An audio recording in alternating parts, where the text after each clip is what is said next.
வணக்கம் நண்பர்களே, welcome to Pete's cooking Tamil channel. நான் பீட்டர்.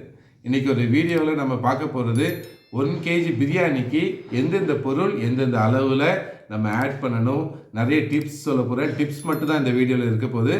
அதனால் ஃபுல் அண்ட் ஃபுல் வீடியோ ஃபுல்லாக வாட்ச் பண்ணால் தான் உங்களுக்கு பிரியாணி பெர்ஃபெக்டாக அருமையான வாசத்தில் அருமையான டேஸ்ட்டில் நல்ல உதிரியாக குலையாமல் எப்படி பண்ணலாங்கிறது ஒரு ஐடியா கிடைக்கும். ஃபுல் வீடியோ வாட்ச் பண்ணுங்கள். கண்டென்ட்டுக்குள்ளே போகிறதுக்கு முன்னாடி இன்றைக்குரிய தாட் ஃபார் த டே. நீங்கள் மற்றவர்களுக்கு அளக்கும் அளவின்படியே உங்களுக்கும் அளக்கப்படும். இதில் ஷார்ட் அண்ட் சிம்பிள் மீனிங் என்னென்னு பார்த்தீங்கன்னா, எந்த அளவுக்கு நம்ம மற்றவங்களை மன்னிக்கிறோமோ, எந்த அளவுக்கு நம்ம மற்றவங்க மேலே இரக்கம் காட்டுறோமோ, அந்த அளவுக்கு கடவுளும் நம்ம மேலே இரக்கம் காட்டுவார், நம்ம செஞ்ச பாவங்களெல்லாம் மன்னிப்பார். நம்ம இப்போ கண்டென்ட்டுக்குள்ளே போகலாம். முதல்ல நம்ம பிரியாணி மசாலாவுக்கு என்னென்ன ஸ்பைசஸ் இந்த குவான்டிட்டியில் எடுக்கணும் அப்படிங்கிறத பார்த்துடலாம் வாங்க. 1 கிலோ பிரியாணிக்கு தேவையான ஸ்பைசஸ் நம்ம பார்க்க போகிறோம். முதல்ல ஏலக்காய் பார்த்தீங்கன்னா 1 கிலோவுக்கு 15 ஏலக்காய் எடுத்திங்கன்னா உங்களுக்கு கரெக்டாக இருக்கும். மட்டன் பிரியாணி பண்ணுறதா இருந்துச்சுன்னா ஒரு 2 ஏலக்காய் எக்ஸ்ட்ரா போட்டுக்கோங்க. ஆனால் 15 போட்டாலுமே கரெக்டாக தான் இருக்கும். கிராம்பு ஒரு 15 to 20 கிராம்பு. இதில் நல்ல வாசம் இருக்கும், அதே மாதிரி கொஞ்சம் உரைப்பும் இருக்கும். ஸோ கிராம்பு நம்ம கூடும் போது என்ன ஆகுனா உரைப்போட கண்டென்ட்டு கூடும். அதனால் 15 எடுத்தாலே கரெக்டாக இருக்கும். நம்ம பீஃப் பிரியாணி இல்லைன்னா மட்டன் பிரியாணினா ஒரு 20 எடுத்துக்கோங்க, கரெக்டாக இருக்கும். பட்டை 2 இன்ச்சு சைஸில் உள்ள பட்டை 3. இது எல்லாமே நம்ம அரைக்கிறதுக்கு மிக்சியில் அரைக்கிறதுக்குரிய பொருள் தான்.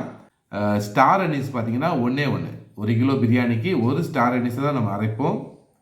கல்பாசி, கடல் பாசி இது ஒரு பிஞ்சு எடுத்தால் போதும், நிறைய எடுக்க வேண்டாம், நல்ல வாசம் இருக்கும். அதனால இந்த குவான்டிட்டியே கரெக்டாக இருக்கும்.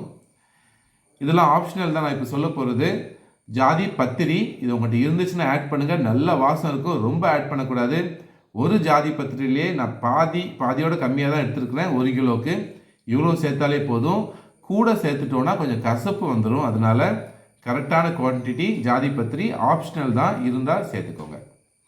ஜாதிக்காய் நான் ஏன் எப்படி வச்சுருக்கேன்னா, கடையில் வாங்கும்போது இப்படி தான் இருக்கும், இந்த தோலோடு இருக்கும்.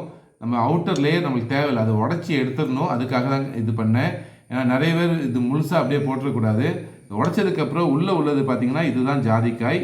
ஸோ இது 1 கிலோவுக்கு பாதி ஜாதிக்காய் போட்டால் போதும். நான் பாருங்கள் உடச்சி வச்சுருக்கிறேன். பாதி போட்டாலே போதும், ரொம்ப போடக்கூடாது. ரொம்ப போட்டால் கொஞ்சம் இதுவும் கசப்புத்தன்மை வந்துடும். இதுவும் ஆப்ஷனல் தான். ஸோ இதுவும் ஜாதிக்காயும் ஜாதி பத்திரியும் நீங்கள் இருந்துச்சுன்னா ஆட் பண்ணுங்கள். இது இல்லைன்னு சொல்லிட்டு பிரியாணி நல்லா வராதுன்னு இல்லை, நல்ல ஒரு அரோமா கொடுக்கும், நல்ல ஒரு ஃப்ளேவர் கொடுக்கும் அடிஷ்னலாக. அப்புறம் பிரியாணி இலை ஒரு 4 பிரியாணி இலை. இது நம்ம முழுசாகவும் போடுவோம், அரைக்கிறதுக்கும் போடும்போது நல்லாயிருக்கும். அதனால் இது எல்லாத்தையுமே நம்ம ஒரு ஃபைன் பவுடராக மிக்சியில் போட்டு அரைச்சிடணும். 1 kg பிரியாணிக்கு உரிய அளவு இது. எந்த டைப் ஆஃப் பிரியாணி பண்ணாலும், வெஜிடபிள் பிரியாணி பண்ணாலுமே நீங்கள் இந்த அளவுக்கு ஸ்பைசஸ் போட்டிங்கன்னா அருமையாக இருக்கும். மட்டன் பீஃபுக்கு மட்டும் கொஞ்சம் எக்ஸ்ட்ரா 2 இது எக்ஸ்ட்ரா ஸ்பைசஸ் நீங்கள் போட்டிங்கன்னா நல்லாயிருக்கும். ஸோ இதை ஃபைன் பவுடராக அரைச்சி தனியாக எடுத்து வச்சுக்கணும். நிறைய பேர் மொத்தமாக நிறைய குவான்டிட்டி போட்டு மொத்தமாக அரைச்சி வச்சுருவாங்க. அதுக்கப்புறம் 1 ஸ்பூன் 2 ஸ்பூன் யூஸ் பண்ணுவாங்க. பட் நான் அதை சஜஸ்ட் பண்ண மாட்டேன். ஏன்னா ஃப்ரெஷ்ஷாக அப்பப்போ எடுத்து நம்ம அரைச்சி போட்டால் தான் நல்ல ஒரு ஃப்ளேவர் இருக்கும், அதோட அரோமா போகாது. அது போக நிறைய பேர் லைட்டாக ட்ரை ரோஸ்ட் பண்ணுவாங்க. நம்ம ட்ரை ரோஸ்ட் பண்ணணும்னு அவசியம் இல்லை, ஏன்னா உடனே நம்ம யூஸ் பண்ணிடுறோம். ட்ரை ரோஸ்ட் எப்போ பண்ணுவோன்னா, நம்ம மசாலா அரைச்சி வச்சுட்டு ஒரு 1 மந்த்துக்கு அது யூஸ் பண்ணுறதா இருந்தால் தான் அதில் உள்ள தண்ணி லைட்டாக ஒரு தண்ணி கண்டென்ட் இருக்கும், அதெல்லாம் போகணுன்னு தான் ட்ரை ரோஸ்ட் பண்ணுறாங்க. நம்ம ட்ரை ரோஸ்ட் பண்ண வேண்டாம், இது அப்படியே மிக்சியில் நல்லா மையாக அரைச்சிட்டு பிரியாணிக்கு யூஸ் பண்ணிடலாம். அரைக்க வேண்டிய ஸ்பைசஸை பார்த்துட்டோம். இப்போ முழுசாக நம்ம தாளிக்கிறதுக்கு என்ன ஸ்பைசஸ் போடணுங்கிறத பார்த்துலாம் வாங்க. ஸோ இந்த ஸ்பைசஸ் தான் நம்ம தாளிக்கிறதுக்கு போட போகிறோம். எண்ணெய் சூடானதுக்கப்புறம் நம்ம போடுவோம். ஃபஸ்ட்டு பிரியாணி இலை ஒரு 3 பிரியாணி இலை சேர்க்கலாம். அப்புறம் ஒரு 4 ஏலக்காய் சேர்த்தா போதும். நம்ம அரைக்கிறதுலேயே நிறைய அரைக்கிறோம், அதனால 4 ஏலக்காய் சேர்த்தாலே போதும். ஸ்டார் அனீஸ் பார்த்திங்கன்னா ஒரு 3, அரைக்கிறதுல 1 சேர்த்துருப்போம். நம்ம முழுசாக போடுறதுல ஒரு 3. கிராம்பு ஒரு 5 இல்லை 6 சேர்த்துக்கலாம். பட்டை ஒரு 2 இன்ச்சு சைஸில் உள்ள பட்டை ஒரு 2 பட்டை எடுத்துக்கலாம். இது மராட்டி மொக்கு ஆப்ஷனல் தான், கிடைச்சிதுன்னா போடுங்க. சில ஏரியாவில் கிடைக்கும், நிறைய ஏரியாவில் கிடைக்காது. நல்ல ஒரு வாசம் கொடுக்கும். இதை அரைக்கக்கூடாது, அரைச்சிட்டோன்னா ஒரு கசப்பு தன்மை கொடுத்துரும். அதே மாதிரி ரொம்ப வாசம் இருக்கும். இது வந்து தாளிக்கிறதுல மட்டும்தான் நம்ம போடணும். ஸோ இது எல்லாத்தையுமே நம்ம ஃபஸ்ட்டு எண்ணெய் கீ சேர்த்ததுக்கப்புறம் தாளிக்கும் போது இந்த ஸ்பைசஸ் போட்டாலே கரெக்டாக இருக்கும். நிறைய பேர் நிறைய ஸ்பைசஸ் தாளிக்கும் போது போடுவாங்க. என்ன ஆகுனா நம்ம பிரியாணி சாப்பிடும்போது ஒவ்வொரு வாயிலும் கிராம்பு இந்த ஏலக்காய்லாம் கடிப்பட்டுகிட்டே இருக்கும். அதனால் நம்ம தாளிக்கும் போது கம்மியான ஸ்பைசஸ் போட்டால் போதும். மற்ற எல்லாத்தையுமே நம்ம பக்காவாக நீட்டாக மிக்சியில் போட்டு அரைச்சிட போகிறோம். ஸ்பைசஸ் எவ்வளோ சேர்க்கணும்னு பார்த்துட்டோம். இப்போ நம்ம வெஜிடபிள்ஸ் எவ்வளோ சேர்க்கலான்னு பார்க்கலாம். வெங்காயம், பெரிய வெங்காயம் 400 கிராம். இந்த மீடியம் சைஸில் பார்த்தீங்கன்னா வெங்காயம் ஒரு 5, பெருசாக இருந்துச்சுன்னா ஒரு 4 வெங்காயம் தான் கரெக்டாக இருக்கும். தக்காளி 400 கிராம். இது சின்ன தக்காளியாக இருக்கிறதுனால ஒரு 7 எடுத்துக்கிறேன். நீங்கள் ஒரு மீடியம் சைஸாக இருந்துச்சுன்னா ஒரு 5, 6 தக்காளி கரெக்டாக இருக்கும். பச்சை மிளகா இந்த குவான்டிட்டி மாறும். 5 பச்சை மிளகாய் எடுத்துருக்கிறேன். ஏன்னா நம்ம வந்து பிரியாணியில் வத்தல் பொடியும் சேர்ப்போம், பச்சை மிளகாவும் போட்டு சேர்ப்போம்.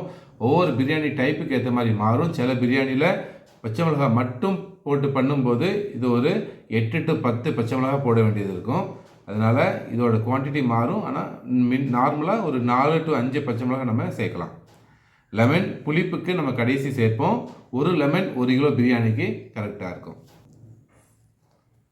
100 கிராம் இஞ்சி, 100 கிராம் பூடு நம்ம மேண்டேட்டரி ஆட் பண்ணணும் எல்லா டைப் பிரியாணிக்கும். ஏன்னா இது ரெண்டும் ரொம்ப நல்லது. நிறைய பிரியாணியில் என்ன பண்ணுவாங்கன்னா 50 கிராம் தான் ஆட் பண்ணுவாங்க. ஸோ இதில் வந்து காம்ப்ரமைஸ் பண்ணாதீங்க. 100 கிராம் சேர்த்திங்கன்னா அருமையாக இருக்கும். அதே மாதிரி இஞ்சி பூடு பேஸ்ட்டு நம்ம சேர்க்குறத நீங்கள் அவாய்ட் பண்ணுங்கள். எந்த அளவுக்கு ஃப்ரெஷ் இஞ்சி ஃப்ரெஷ் பூடு வாங்கி நம்ம பண்ணுறோமோ டேஸ்ட் வந்து நல்லாயிருக்கும். இஞ்சி பூடு பேஸ்ட்டாக இருந்துச்சுன்னா 2 டேபிள் ஸ்பூன் இஞ்சி பூண்டு பேஸ்ட்டு 1 கிலோ பிரியாணிக்கு. புதினா வந்து ஒரு கைக்கொத்தளவு வர்ற மாதிரி எடுத்துக்கோங்க. மல்லியும் ஒரு கைக்கொத்தளவு வர்ற மாதிரி மல்லியெல்லாம். இப்போ மசாலா எவ்வளோ போடலான்னு பார்த்துடலாம். முதல்ல வத்தல் பொடி இதுதான் டீஸ்பூன். இந்த டீஸ்பூனுக்கு நல்லா ஃபுல்லாக இருக்கிற மாதிரி 2 டீஸ்பூன் வத்தல் பொடி சேர்த்துருக்குறேன். நான் சொன்ன மாதிரி மிளகாய் அதிகமாக சேர்த்தோன்னா வத்தல் பொடி கொஞ்சம் கம்மி பண்ணணும். நார்மலாக 2 டீஸ்பூன் வத்தல் பொடி கரெக்டாக இருக்கும். மல்லிப்பொடி நிறைய பேர் சேர்க்க மாட்டாங்க. ஆனால் நான் எல்லாத்துலேயுமே மல்லிப்பொடி சேர்ப்பேன். அது வந்து நல்லது கூட. 2 டீஸ்பூன் மல்லிப்பொடி 1 கிலோ பிரியாணிக்கு. உப்பு 35 கிராம் வரும் 1 கிலோ பிரியாணிக்கு. நீங்கள் ஸ்பூனில் எடுத்திங்கன்னா இந்த ஸ்பூன் கிடையாது, டேபிள் ஸ்பூன் நல்லா பெருசாக இருக்கும். டேபிள் ஸ்பூனுக்கு 2 டேபிள் ஸ்பூன் வரும். இல்லை இந்த டீஸ்பூன் எடுத்திங்கன்னா 4 டீஸ்பூன் உப்பு, கல் உப்பு சேர்த்திங்கன்னா கரெக்டாக இருக்கும். உப்பு எப்போவுமே முக்கால்வாசி முதல்ல சேர்த்துட்டு கடைசி நம்ம ரைஸ் போடுறதுக்கு முன்னாடி ஒரு டேஸ்ட் பார்த்துட்டு அப்போ நம்ம சேர்க்குறது ரொம்ப நல்லது. ஆனால் 4 டீஸ்பூன் உப்பு கரெக்டாக இருக்கும். இல்லைனா 2 டேபிள் ஸ்பூன் உப்பு கரெக்டாக இருக்கும். மஞ்சள் பொடி ஒரு அரை டீஸ்பூன். இவ்வளோ தான் நம்ம சேர்க்க வேண்டிய மசாலா. கரம் மசாலா நம்ம சேர்க்க மாட்டோம். ஏன்னா ஸ்பைசஸ் அதுக்கு பதிலாக தான் நம்ம ஃப்ரெஷ்ஷாக ஸ்பைசஸை அரைச்சி நம்ம சேர்க்குறோம். பிரியாணியோட டேஸ்ட்டு இந்த ரைஸை பொறுத்து தான் இருக்குது. நம்ம எந்த ரைஸ் யூஸ் பண்ணுறோம், எந்த மெத்தடில் பண்ண போகிறோங்கிறது தான். பார்த்திங்கன்னா 3 டைப் ஆஃப் ரைஸ் நான் எடுத்து வச்சுருக்கிறேன். இது வந்து சீரக சம்பா. மெயினாக நான் பண்ணுற பிரியாணி எல்லாமே இந்த டைப் ஆஃப் ரைஸில் தான் இருக்கும். நல்ல ஒரு வாசம் இருக்கும் இந்த ரைஸில். அதே மாதிரி பாருங்கள் நல்லா சின்னதாக இருக்கும். ஸோ இந்த எல்லாத்துக்குமே எவ்வளோ தண்ணி கண்டென்ட் ஊற்றணுங்கிறது மாறும். இது வந்து பாஸ்மதி ரைஸ் உங்களுக்கு தெரியும். ஸோ இது வந்து சென்னை பிரியாணி இல்லைனா வடி பிரியாணி அந்த டைப் ஆஃப் பிரியாணி பண்ணும்போது பாஸ்மதி ரைஸ் யூஸ் பண்ணால் நல்லாயிருக்கும். இது வந்து பட்ஜெட் பிரியாணி. இது வந்து பொன்னி பச்சரிசின்னு சொல்லுவாங்க, பிடி பச்சரிசி. கேரளாவில் வந்து இது வந்து பர்கத் ரைஸ்ன்னு சொல்லுவாங்க. ஸோ இந்த ரைஸ் யூஸ் பண்ணாலும் நல்லாயிருக்கும். ஆனால் தண்ணி குவான்டிட்டி கூட ஊற்ற வேண்டியது இருக்கும். ஸோ என்ன ரைஸ் யூஸ் பண்ணுறோங்கிறது ரொம்ப முக்கியம். எவ்வளோ ரிச்னஸாக வரணும், எவ்வளோ டேஸ்ட்டு வந்து இந்த ரைஸும் டிசைட் பண்ணும். நம்ம 3 டைப் ஆஃப் ரைஸ் பார்த்தோம். இந்த 3 டைப் ஆஃப் ரைஸ் நீங்கள் இதில் வந்து எது யூஸ் பண்ணாலுமே 20 நிமிஷத்துலேருந்து ஒரு 30 நிமிஷம் வரை ஊற வச்சா போதும். அதுக்கு மேலே ஊற வைக்க வேண்டாம். அதுக்கப்புறம் தண்ணி குவான்டிட்டி நம்ம வந்து கடைசியாக சேர்க்குற தண்ணி வந்து எவ்வளோ சேர்க்கணுங்கிறது ஒவ்வொரு ரைஸுக்குமே மாறும். நம்ம பார்த்த இந்த பர்கத் ரைஸு, அதாவது பொன்னி பச்சரிசி ரைஸ் இருக்கலாம், பிடி பச்சரிசி, இந்த ரைஸ் யூஸ் பண்ணிங்கன்னா 2 மடங்கு தண்ணி கட்டாயம் ஊற்றிடணும். அப்போ தான் ரைஸு நல்லா வேகும், நல்லா உதிரியாக வரும். இது நம்ம சீரக சம்பா ரைஸ் இது எடுத்தோம்னா இதுக்கு வந்து ஒரு 1.25 கொஞ்சம் கம்மி பண்ணிக்கலாம். 1.25 கிளாஸ் தண்ணி ஊற்றினா போதும். அதாவது 1 கிளாஸ் ரைஸுக்கு 1.25 கிளாஸ் தண்ணி ஊற்றணும். இதுதான் குவான்டிட்டி. நான் சொல்கிறது எல்லாமே 1 கிலோ அளவுக்கு. குவான்டிட்டி கூட என்ன பண்ணணும்னா தண்ணி குவான்டிட்டி கம்மி பண்ணணும். நான் ஹை குவான்டிட்டி வீடியோ போட்டிருப்பேன். அதில் பார்த்தீங்கன்னா அதில் நான் சொல்லியிருப்பேன் எவ்வளோ குவான்டிட்டி தண்ணி சேர்க்கணுங்கிறது. இன்றைக்கி எக்ஸ்பிளைன் பண்ணுறது எல்லாமே 1 kg வீடியோவுக்கு மட்டும்தான். பாஸ்மதி ரைஸ் யூஸ் பண்ணிங்கன்னா தண்ணி குவான்டிட்டியை நல்லா கம்மி பண்ணணும். 1.5 மடங்கு தண்ணி ஊற்றினா போதும். ஒரு கிளாஸ் ரைஸுக்கு 1.5 மடங்கு தண்ணி ஊற்றினா போதும். ஈஸியாக வெந்துடும். இது வந்து பாஸ்மதி ரைஸ் 20 நிமிஷம் ஊற வச்சாலே போதும், கரெக்டாக இருக்கும். ஸோ வேகிற டைமும் கம்மியாக இருக்கும். அதனால் தண்ணியை வந்து நம்ம நிறைய ஊற்றக்கூடாது. தண்ணி நிறைய ஊற்றினோன்னா குழையிறதுக்கு சான்ஸ் இருக்குது, உதிரியாக வராது. அதனால் பாஸ்மதி ரைஸுக்கு 1.5 மடங்கு, சீரக சம்பாவுக்கு 1.25, பிடி பச்சரிசி பொன்னி பச்சரிசிக்கு 2 மடங்கு தண்ணி ஊற்றினீங்கன்னா கரெக்டாக இருக்கும். இது எல்லாமே 1 kg குவான்டிட்டிக்கு தான். ஹையர் குவான்டிட்டி போகும்போது தண்ணி அளவு வந்து கொஞ்சம் கொஞ்சமாக கம்மியாகிட்டு இருக்கும். 3 கிலோலாம் பண்ணும்போது பார்த்தீங்கன்னா 1.25 இல்லை 1 மடங்கு ஊற்றினாலே போதும். அது மேலே போகும்போது இன்னும் கொஞ்சம் கம்மி பண்ணணும். 5 கிலோ 10 கிலோலாம் போகும்போது 1 மடங்குக்கும் கொஞ்சம் கம்மியாக ஊற்றினாலே போதும். தண்ணி குவான்டிட்டி ரொம்ப முக்கியம். அதுக்கேற்ற மாதிரி தான் பிரியாணி உதிரியாக வரும். இப்போ எண்ணெய் நெய் அதோட அளவு எவ்வளோன்னு பார்த்துடலாம். எண்ணெய் பார்த்தீங்கன்னா 200 ml to 250 ml வரை நம்ம சேர்க்கலாம்.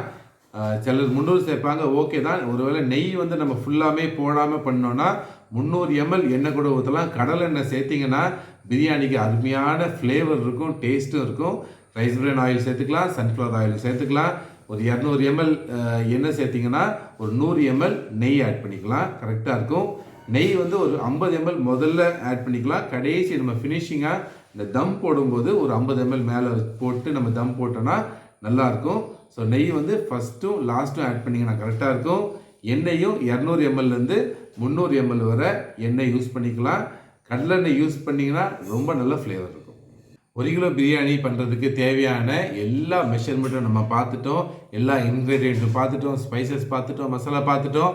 அதனால் இந்த மெஷர்மெண்ட்டில் நீங்கள் கரெக்டாக யூஸ் பண்ணி பிரியாணி பண்ணிங்கன்னா நல்ல ஃப்ளேவராக இருக்கும், அருமையாக இருக்கும். தண்ணி கரெக்டான குவான்டிட்டி சொன்ன மாதிரி சேர்த்திங்கன்னா நல்ல உதிரியாக வரும். எந்த மெத்தடில் பண்ணுங்கிறது நம்ம சேனலில் நிறைய வீடியோஸ் போட்டிருக்கிறோம். சேனலில் பாருங்கள், வீடியோ பாருங்கள். இந்த கண்டென்ட் பிடிச்சிருந்ததுன்னா லைக் பண்ணுங்கள், ஃப்ரெண்ட்ஸுக்கு ஷேர் பண்ணுங்கள், சேனலுக்கு சப்ஸ்கிரைப் பண்ணுங்கள். நம்ம அடுத்த வீடியோவில் பார்க்கலாம்.